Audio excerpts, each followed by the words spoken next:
ਮੇਰੇ ਹੱਥ 'ਚ ਕਿਤਾਬ ਹੈ ਜੀ ਕੁੱਲ ਕਲਾਮ।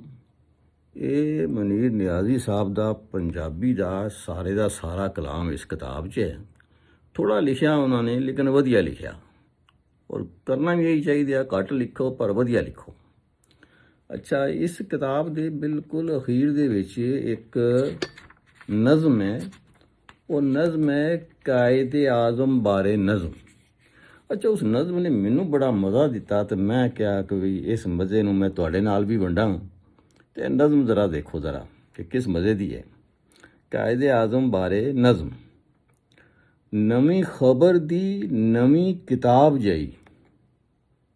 ਹਾਂਜੀ, ਨਵੀਂ ਖਬਰ ਦੀ ਤੇ ਨਵੀਂ ਕਿਤਾਬ ਜਈ, ਉਹਦੀ ਯਾਦ ਹੈ ਸਦਾ ਸਵਾਬ ਜਈ। ਤੇ ਉਹਦੀ ਜ਼ਾਤ ਸਬੀਲ ਨਜਾਤ ਦੀਏ, ਕਿਸੇ ਨਵੇਂ ਜਹਾਨ ਦੇ ਬਾਬ ਜਈ।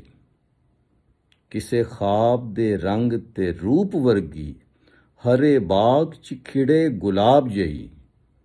ਕੋਈ ਖੁਸ਼ੀ ਸੀ ਰੱਬੇ ਰਹੀਮ ਵੱਲੋਂ, ਕੋਈ ਖੁਸ਼ੀ ਸੀ ਰੱਬੇ ਰਹੀਮ ਵੱਲੋਂ, ਸਾਰੇ ਦੁੱਖਾਂ ਦੇ ਕੱਲੇ ਜਵਾਬ ਜਈ। ਨਵੇਂ ਖਬਰ ਦੀ ਨਵੀਂ ਕਿਤਾਬ ਜਈ, ਉਹਦੀ ਯਾਦ ਏ ਸਦਾ ਸਵਾਬ ਜਈ। ਮੈਂ ਕਾਇਦੇ ਆਜ਼ਮ ਦੇ ਬਾਰੇ ਬੜੀਆਂ ਨਜ਼ਮਾਂ ਪੜ੍ਹੀਆਂ ਜੀ, ਲੇਕਿਨ ਜਿੰਨੀ ਦਿਲ ਦੇ ਨਾਲ ਇਹ ਲਿਖੀ ਗਈ ਹੈ ਨਾ ਜੀ, ਮਜ਼ਾ ਆ ਗਿਆ। ਮੇਰਾ ਖਿਆਲ ਹੈ ਤੁਹਾਨੂੰ ਵੀ ਮज़ा आया होएगा। चलो, अल्लाह ताला आसानियाँ फरमाए और आसानियाँ तकसीम करने की तौफीक अता फरमाए। मुनीर नियाज़ी को अल्लाह खुश रखे, उसे आखिरत में अच्छा मुकाम दे।